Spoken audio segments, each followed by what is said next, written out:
Allô, j'espère que vous allez bien. Moi, c'est Jessie Nadeau, je suis la cofondatrice de l'entreprise Vegan mais pas plate. Puis aujourd'hui, je vous parle parce que ça fait 3 ans que je peux me définir comme entrepreneur. Ça a été une longue aventure qui est loin d'être terminée. Puis je suis vraiment contente de parler de ça avec vous aujourd'hui parce que j'ai pas encore eu l'occasion sur mes différentes plateformes d'aborder ça, cet aspect-là de ma vie qui prend tellement de place.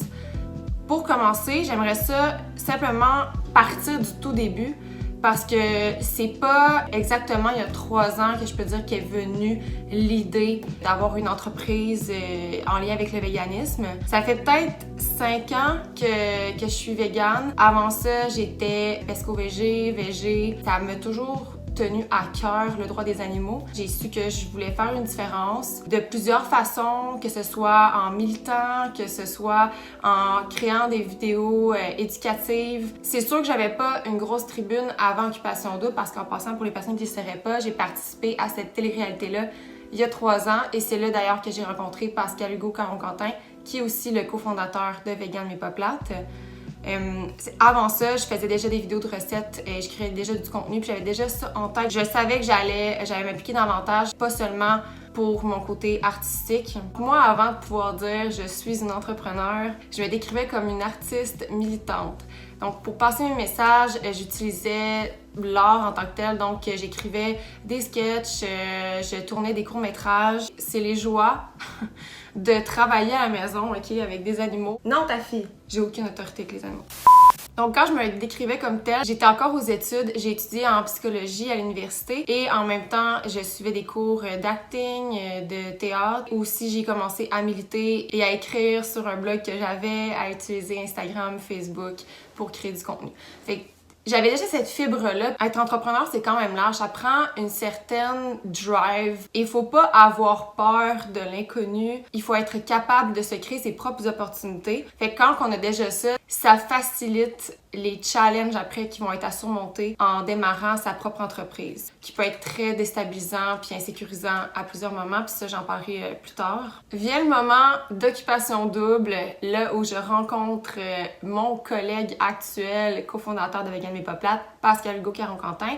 À ce moment-là, lui, il n'est pas vegan. Moi, je le suis, puis c'est quand même mis de l'avant pendant l'émission. On se rend en finale, on gagne pas, mais on sort de là. Et tout de suite, moi, j'avais hâte de recommencer à faire des vidéos, à m'impliquer, à aller à des événements.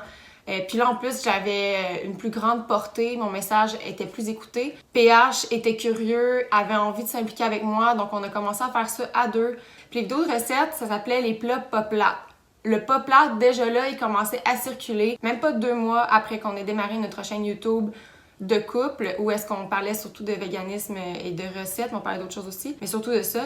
Pratico-pratique, qui est une maison d'édition de Québec, nous a contactés pour nous demander si on était intéressé de faire un livre de recettes. J'avais jamais fait ça, PH non plus. On a décidé de le faire, puis on a collaboré aussi avec la clinique renversante parce que moi je connaissais déjà la nutritionniste Anne-Marie Roy. On a suivi aussi des cours de nutrition. Donc en collaborant, ça a créé notre premier tome, Vegan mais pas plate, qui a été un succès. Ça s'est super bien vendu, ça l'a fait jaser. On voulait rendre accessible et démocratiser le véganisme et la bouffe végétalienne. Il y a tellement de préjugés.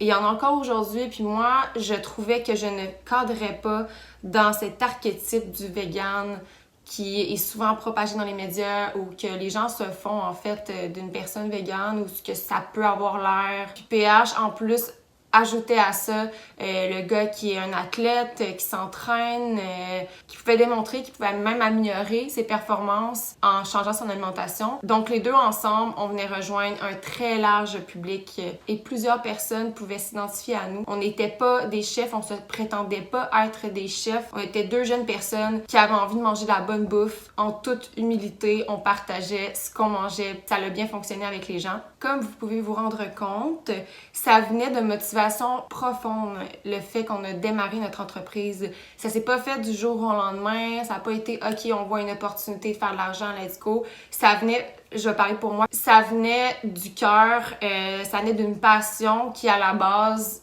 générait pas de profit quelconque. Ça facilite parce que démarrer son entreprise, c'est pas facile. Avant de récolter les fruits de notre travail, ça peut être vraiment long. Fait que si t'aimes pas ce que tu fais, puis que t'es pas motivé, puis que ça ne fit pas avec tes valeurs, la route va être longue, là. 1 an après le début des plats pas plates, qui est devenu Vegan mais pas plate, le livre de recettes, et aussi un titre de conférence, c'est Oli Primo qui nous a contactés à la base pour nous parler d'une opportunité d'affaires de restaurant. Même lui voyait que la demande était grandissante, puis qui de mieux que nous pour qu'on s'associe ensemble, puis qu'on démocratise encore plus le véganisme, puis qu'on rende ça le fun. Fait qu'on avait déjà parlé de quelques idées, mais finalement, il nous a mis en contact avec MS3 Food qui fournit des plats surgelés. On a eu des rencontres avec... Là, c'était vraiment déstabilisant parce que dans les meetings, on parlait de frais de listing, de SKU. Il fallait penser à avoir un courtier pour rejoindre les différents épiciers. Puis, c'était gros, c'était inconnu, mais on s'est lancé. On a développé des produits avec un chef jusqu'à temps que ça soit les meilleurs produits au goût. Puis, avec la technologie aussi qui a été développée par un monsieur d'ici, la technologie Skin. C'était nouveau, il y avait pas ça sur le marché dans les produits alimentaires végétaliens. Ça venait répondre à une autre demande. T'sais, on avait notre livre de recettes, des recettes faciles, les ingrédients qui se trouvent partout. Pour les personnes qui cuisinent pas ou qui ont pas le temps de cuisiner parfois, là, on arrivait avec un autre produit qui répondait à cette demande-là. Encore une façon de rendre accessible le véganisme. On restait dans nos mêmes valeurs, dans notre même mission. Et ça, toutes ces rencontres-là ont été faites avant qu'on soit incorporé. Comme je vous dis, on manquait d'expérience. Si c'était à refaire, j'aurais plus rapidement contacté des gens autour de moi qui se connaissent en entrepreneuriat, en droit d'affaires aussi. Mais bon, là, tout allait vite et on voulait aussi apprendre, on voulait porter tous les chapeaux, ce qu'on fait encore aujourd'hui. Quand même, là, on apprend à déléguer un peu plus, mais dans ce moment-là, on portait vraiment tous les chapeaux. Là, il fallait avoir une image de marque plus claire parce que Vegan mais pas plate, oui, c'était un titre de livre, c'était le mot en tant que tel qui revenait dans nos vidéos, mais on n'avait pas de logo comme tel, on n'avait pas non plus un mood board, on n'avait pas une identité qui était solide tant que ça. Il fallait miser beaucoup sur nos personnalités et sur nos tribunes. Notre plateforme Instagram, majoritairement, c'est là qu'on avait le plus de followers. Fait qu'on misait là-dessus, puis ça nous a aidé, en fait, c'est clair que ça nous a aidé à ce qu'il y ait de l'intérêt des fournisseurs et aussi des différents épiciers. Pendant qu'on essaie de peaufiner la marque, de créer un logo, créer une identité qui va ressortir sur des plats surgelés dans des congélos. On a une opportunité de faire une bûche de Noël avec Jessica Pastries. Le contrat, c'était clé en main. On a donné nos ingrédients de différents gâteaux qu'on aimait. La chef nous a fait goûter à différentes bûches, puis on en est venu à un consensus pour notre bûche préférée.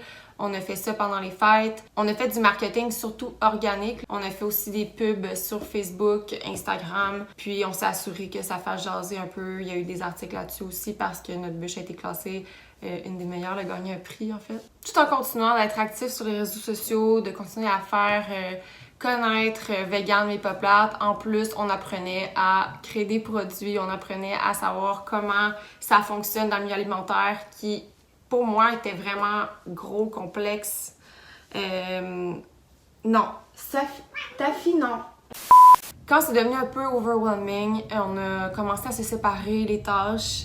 Moi, j'étais plus du côté de la création du contenu, du marketing, de reach out à des influenceurs, le visuel aussi. Tout ça, c'était ma partie préférée. C'était là que je pouvais exploiter mes forces. Et PH de son côté, et s'occupait de la paperasse, le bout que je trouve plus plate.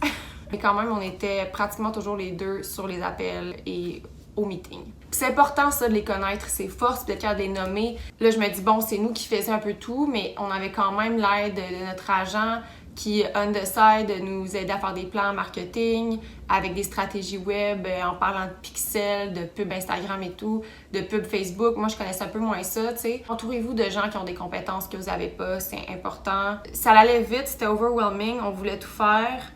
Avec du recul, j'aurais un peu plus reach out pour de l'aide, ça c'est clair.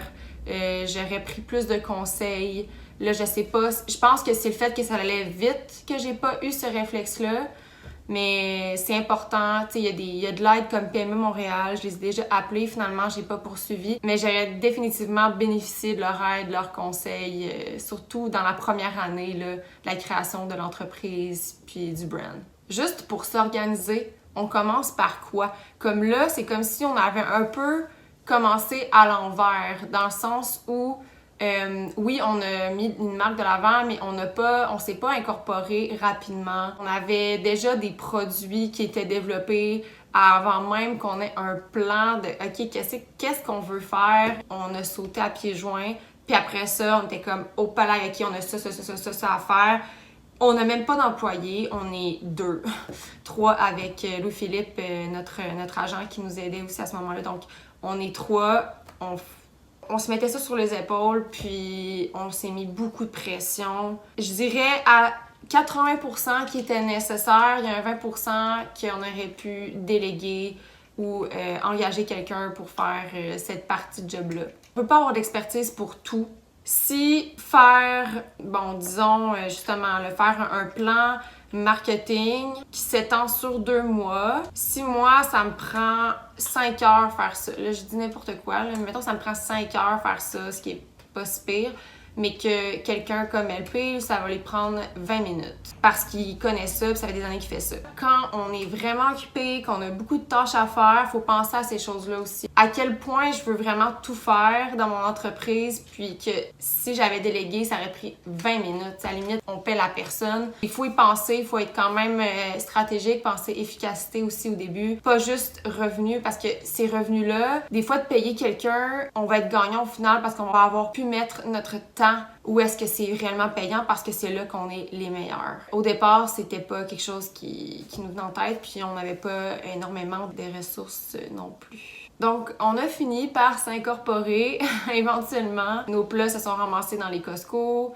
Je dis les Costco, c'était pas tous les Costco, là, c'est quand même compliqué à être dans tous les Costco, mais on en a fait plusieurs, puis on se déplaçait, PH et moi, à même les Costco pour pouvoir faire connaître nos produits. On était sur le terrain, c'est le cas de le dire. On se fiait pas juste sur « Ah, OK, on a une visibilité, on aura juste à faire quelques stories ». On voulait aussi comme être là, c'était notre bébé. Puis on prenait en compte que c'est vraiment pas tout le monde qui connaissait nos produits et qui nous connaissait.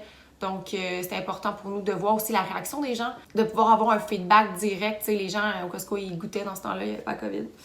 L'incorporation, on a fait ça tout seul, on n'a pas demandé de l'aide, puis c'est surtout PH qui s'occupait de cette partie-là. La responsabilité qui venait avec le fait d'avoir cette entreprise-là devenait de plus en plus grande, puis on n'a pas eu de formation quelconque, on n'a pas étudié là-dedans, on a vraiment appris sur le tas. C'est l'expérience, c'est les discussions, les meetings, c'est vraiment en le faisant, en étant entouré de personnes qui ont 50 ans puis qui font ça depuis des années, c'est là qu'on a appris comment ça marche, puis encore aujourd'hui, j'apprends comment ça marche. Puis je pense que je vais apprendre toute ma vie. Je conseille tout de même de prendre des cours ou sinon d'avoir un mentor peut-être proche de vous ou tout simplement, comme je l'ai mentionné plus tôt, de contacter PME Montréal. Si c'est à refaire, comme je l'ai dit, je le ferais. J'aurais aimé avoir un peu plus de... J'aurais aimé avoir un peu plus de savoir. Disons qu'il y aurait des choses que j'aurais pas fait, que ce soit dans les étapes de branding, de négociation avec des fournisseurs, des prises de décision pour l'image, dans même les stratégies web. J'aurais aimé ça quand même, avoir un peu plus de notions. Probablement que ça m'aurait mis plus en confiance aussi. Tu te fais envoyer une entente, là t'as lu, t'es comme « OK, ça fait-tu du sens? » Je sais pas. Là, vient le temps d'engager un avocat. Ça, c'est quelque chose qu'on a fait aussi un peu trop tardivement, selon moi. Pour le financement, on a payé de notre poche. Dans ce temps-là, on faisait des conférences, on avait des contrats aussi qui n'avaient pas rapport avec notre entreprise. Donc, on prenait notre argent pour être capable de payer des frais de graphisme, des frais d'avocat, les frais pour s'incorporer. Tout ça, c'était de notre poche. Après ça, avec les fournisseurs, c'est là qu'est venu le temps de négocier. Puisqu'on n'avait pas de cash flow, qu'on n'avait pas beaucoup d'argent, on a négocié en disant « OK, on va s'occuper du marketing. » Puisque c'était une grande force qu'on avait, ça nous a définitivement aidé. Une autre chose aussi qui a aidé, puis ça, c'est pas nécessairement quand tu as une grande visibilité que tu peux sauver des sous à ce niveau-là, c'est d'avoir un contrat d'exclusivité avec un épicier. Ça a aidé à sauver des frais de listing, puis ça, au départ, quand on démarre dans ce milieu-là, ça aide énormément parce que c'est cher, les frais de listing. C'est vraiment cher. Éventuellement, on va sûrement en payer des frais de listing parce qu'on va vouloir être partout, on va pas vouloir être juste « OK, tel produit à telle place et telle place », mais pour le moment, c'est comme ça qu'on fonctionne. Ça aussi, c'était quelque chose qu'on n'était pas sûr si c'était une bonne chose à faire, d'avoir l'exclusivité à une place pour un produit quelconque. En s'informant, finalement, on s'est rendu compte qu'on n'avait pas tant d'options que ça. Ça pouvait être bénéfique parce que quand on a un contrat d'exclusivité avec un épicier, on va avoir un peu plus de publicité. Encore là, ça doit être du cas par cas. Nous, c'est comme ça que ça s'est passé. Encore aujourd'hui, on n'est que 3. C'est majoritairement PH et moi qui faisons tout et LP qui vient nous conseiller pour tout ce qui touche le marketing. Pour 2021, j'aimerais ça commencer à avoir des employés. On verra. On ne s'est pas encore versé de salaire. Je crois pas qu'on va s'en verser avant un bon bout. Faut être prêt à ça pour qu'une compagnie continue d'évoluer. Se lancer en affaires, c'est stressant. En vous parlant un peu de mon background, j'étais quelqu'un qui aimait me créer des opportunités. Puis, puisque je le fais par passion, ça aide beaucoup au quotidien. Reste que c'est insécurisant. Il faut tout le temps continuer à travailler fort parce qu'en plus, nous, on est aussi l'image de la marque. Fait qu'il faut continuer à être out there. Tu sais, s'assurer que les produits sont bons, continuer à en développer. Et puisqu'on porte tous les chapeaux, je dois avouer que j'ai pas beaucoup dormi dans les dernières années. Je suis quelqu'un qui est quand même hyper actif. C'est définitivement un moment là, que j'ai le moins dormi de toute ma vie. Une partie de moi, j'ai envie de vous dire, écoute, on peut-tu arrêter de glorifier comme quoi qu'il faut faire 100 heures semaine quand on est entrepreneur, puis de glorifier ça. D'un côté, je calcule pas mes heures, pour vrai. Je me suis fait conseiller de le faire pour être plus organisée, plus efficace, puis de voir aussi, OK, bon, ben telle affaire, justement, ça me prend trop de temps versus une autre tâche qui était plus urgente. Ça, définitivement, ça serait à considérer. Mais on dirait que là, si je commence à calculer mes heures, on dirait que j'ai peur. J'ai peur du résultat. Il y a quand même eu des ajustements. PH et moi, on s'est séparés durant le temps de la pandémie, en fait. Là, c'était en avril-mai, avec tout ce qui se passait dans le monde, le mouvement de dénonciation et tout, ça a brassé beaucoup de choses. Et quand il y a eu la pandémie, le début de la pandémie, ça devait être le lancement de notre 2e tome. Puisque le premier avait été un succès, Pratico-Pratique nous ont demandé d'en faire un 2e. On s'est beaucoup plus impliqué pour le 2e, puisqu'on était plus solide avec notre marque, avec notre identité. Mais c'est ça, la pandémie, c'est clair que ça l'a pas aidé. Il a fallu remettre à plus tard le lancement. Finalement, le lancement, ben, s'est fait en ligne. C'était moins motivant aussi. Pour les plats surgelés, on s'est adapté. PH a eu l'idée qu'on commence à livrer les plats, ce qui était une idée géniale, qui répondait encore là à un besoin, puisque la plupart des gens devaient être enfermés chez eux. Ça n'a pas été de tout repos. Il y en a pour qui la pandémie, ils voyaient ça comme une opportunité de slow down. Nous, ça a été l'effet contraire. Les gens arrêtent pas de manger, qu'on soit en pandémie ou pas. Donc, nous, il fallait qu'on continue à travailler puis qu'on mette même les bouchées doubles. En plus, on s'est séparés. Moi, il fallu que je déménage 2 fois. Il y en a qui prennent la décision de juste vendre leur part et tout. Nous, on a décidé de continuer ensemble comme partenaires d'affaires. Mais ça reste que c'est challengeant, je le dis. Ce qu'on avait en tête, ce qu'on s'était imaginé pour 2020-2021, là, était à refaire avec la nouvelle situation dans laquelle on est, tu sais. Là, bon, les Costco, il n'y a plus de dégustation. Est-ce que ça vaut la peine qu'on reste dans les Costco? Il y avait tout ça à réfléchir. Puis même dans les stratégies marketing où on fait goûter des produits, où on s'en va nous-mêmes le faire, on est sur place, où on donne des conférences, là, c'était plus possible. Il fallait vraiment que tout soit 100% sur le web, puis de trouver des façons aussi de rendre ça intéressant, puis que ça soit pas redondant, puisqu'on n'habitait plus ensemble non plus. Là, c'était de voir, OK, comment qu'on sépare le contenu maintenant, puisqu'avant qu'on faisait nos vidéos ensemble, là, comment qu'on va faire chacun notre bord. Une autre chose que je voulais parler avec vous, c'est aussi l'adaptation de travailler à la maison. Là, c'est comme si j'avais un peu plus de misère à rester motivée dans le même environnement constamment. Puis je sais que je suis pas la seule qui vit ce défi-là actuellement. C'est un défi. Puis quelqu'un qui est workaholic aussi, d'être capable de dire là, je suis chez moi, OK, c'est beau, j'ai mon bureau. À 6 heures, je vais arrêter, je vais aller souper, je vais écouter une petite émission. Puisque mon lieu de travail, c'est chez moi, j'ai de la misère à arrêter. Ça, c'est mon problème. J'ai vraiment de la misère. J'ai pas envie de vous dire, entrepreneur, c'est you don't sleep, t'as pas de vie. Oui, mais à quel point, à quel prix? La santé mentale, c'est important aussi. Fait que ça prend un équilibre entre les deux. Je l'ai pas encore trouvé, cet équilibre-là. Fait que je vous dis quelque chose que j'ai pas encore appliqué à 100%. Je me fais un horaire adapté aussi au fait que je suis TDAH.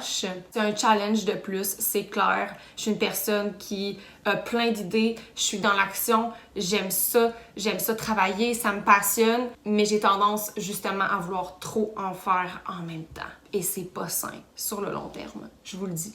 Avant de s'enregistrer au registre des entreprises sur le site du gouvernement du Québec, on s'est assuré que le domaine était libre. On le savait déjà, fait qu'on l'avait réservé. Au moins, il y avait ça de réglé. On a rempli un document qu'on a envoyé au gouvernement.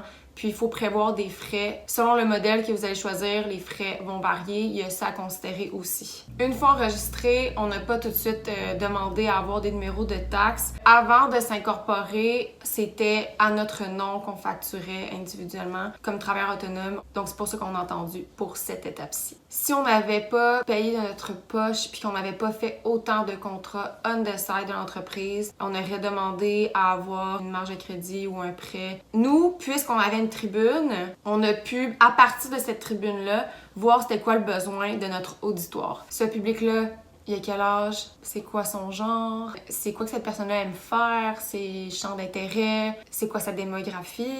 Ses passions? Tout ça, vous devriez être capable de répondre à ces questions-là. Pour en venir avec une image vraiment plus précise, là, à la limite, vous pourriez même donner un nom à ce persona-là qui représente votre public cible. Il y a plusieurs plateformes disponibles aussi qui vont donner des outils pour les personnes qui sont moins à l'aise avec le marketing en ligne. On s'est associé avec Pratico-Pratique pour avoir notre plateforme web où on y partageait des blogs, mais aussi c'est là que les gens pouvaient aller pour s'acheter notre livre et nos plats. Ça redirigeait vers une autre page pour les plats, mais tout était là. Le visuel, à ce moment-là, fitait aussi avec le visuel qu'on avait créé pour la marque. On a décidé qu'on voulait nous-mêmes gérer notre plateforme web, donc c'est en construction actuellement. On veut être capable de changer plus rapidement les couleurs, le logo, le visuel, bref. C'est pas compliqué, on a choisi un template, puis c'est déjà presque prêt. Un site web fait par des professionnels, ça peut coûter au-dessus de 10 000 $, tu sais. Ça peut être très dispendieux. En fonction de votre consommateur, consommatrice que vous voulez rejoindre le plus, ça va être important de choisir les réseaux sociaux aussi en conséquence de ça. Les plus jeunes, il y a TikTok. Maintenant, TikTok, il y a personne de tous les âges, mais quand même, c'est un public plus jeune majoritairement. Est-ce que vous voulez utiliser YouTube, Facebook, Twitter, Instagram, Pinterest? Il y a tout ça à réfléchir aussi. Il y a des applications comme Canva que j'utilise, que j'aime bien utiliser. Je trouve ça facile pour créer des posts. Ils ont des templates de stories aussi. Fait que ça, moi, ça m'aide. J'utilise encore à ce jour. En plus de partager des recettes sur notre plateforme web, après ça qu'on partageait sur nos pages Instagram, Facebook et tout, on partageait aussi des textes d'opinion. C'est bien de varier son contenu. C'est pas intéressant pour une personne de suivre la page Instagram d'une compagnie qui va seulement partager des photos de leurs produits puis seulement faire de la pub. Même chose pour un influenceur. C'est pas intéressant de suivre un influenceur qui va juste faire de la pub.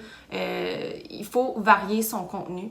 Fait que moi, je dis ça parce que j'avais ma page personnelle où est-ce que je parlais pas tout le temps de ma compagnie, je parlais pas tout le temps de produits que j'avais envie de faire la promotion. Puis sur la page Vegan mais pas plate, même chose, je partageais des faits, des nouvelles, des saviez-vous que, des recettes. Ah, la promo, nos plats sont en promo à telle place. Tu sais, c'est vraiment important de varier pour garder le public intéressé. Ce qui facilite la création de contenu, c'est de le faire en avance. Avec un fichier Excel, Google Drive, on mettait les photos, les captions, tout ça d'avance. Et ça l'a vraiment facilité. On a ralenti un petit peu ça, mais là, j'ai passé une journée, j'ai créé du contenu pour 1 mois et demi. Il me manque juste à le mettre dans le calendrier de contenu. Penser à quelque chose d'original aussi pour faire interagir les gens dans les commentaires. Ça, c'est ce que j'ai tenté avec mon public. C'est peut-être pas la même chose pour tout le monde, mais voilà. Il est important de rester actif aussi. L'algorithme est changeant, puis plus qu'on est actif, plus que les gens interagissent, plus qu'il y a de chances que nos posts apparaissent dans le feed des autres. C'est du temps. Moi, j'ai tout le temps mon cellulaire sur moi. Ça rend mes proches dingues, mais ça fait partie de ma job. Moi, je finis pas de travailler à 5 heures. Ils me posent des questions sur nos plats, sur notre page Instagram, Facebook, il faut continuer à répondre à tout le monde. Ça vaut la peine d'être proche de ces consommateurs comme ça, c'est vraiment apprécié. Il est important de ne pas faire de faute de français. Aussi, si vous qui gérez tout puis que vous êtes peut-être moins à l'aise avec le français, faites vérifier vos textes, vos captions. Si j'avais à dire c'est quoi mon horaire d'entrepreneur, la personne que je suis et mon TDAH, je pense pas que ça reflète un horaire d'un entrepreneur typique. Ça, je tiens à le mentionner. PH et moi, on a zéro le même horaire. Zéro. Juste pour vous dire, tu sais, lui, il s'entraîne à telle heure, il mange à telle heure. Tout est cordé dans sa journée. Mon horaire, pour vrai, là, de routine, j'en ai pas. J'en ai pas, puis ça, c'est un problème. J'en ai pas. J'aimerais ça en avoir un peu plus. Parce que oui, c'est le fun d'avoir une flexibilité. Ça me prendra un peu plus de routine. Peut-être que je vais faire, oh mon Dieu, tu sais, rendu 8 heures, il me semble que je continuerai jusqu'à minuit. Il faut que je me parle.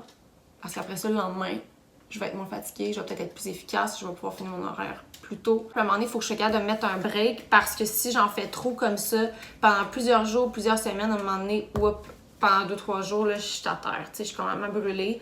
C'est pas sustainable. Donc, j'en ai pas. Bref, il y a des matins que je me réveille à 6 heures, d'autres que je me réveille à 9 heures. Là, j'ai des écureuils, fait que là, je me réveille, je déjeune, je nourris mes écureuils, je réponds mes courriels, j'ouvre mon ordi, des fois, je fais du montage, création de contenu, des meetings par Zoom, des commissions à faire, des ententes à gérer, appeler l'avocat, OK, tel truc est à modifier, OK, la clause, on change tout ça. Développement de produits, il faut que j'y goûte, fait que là, bon, je vais aller chercher les produits. Ça ressemble à ça.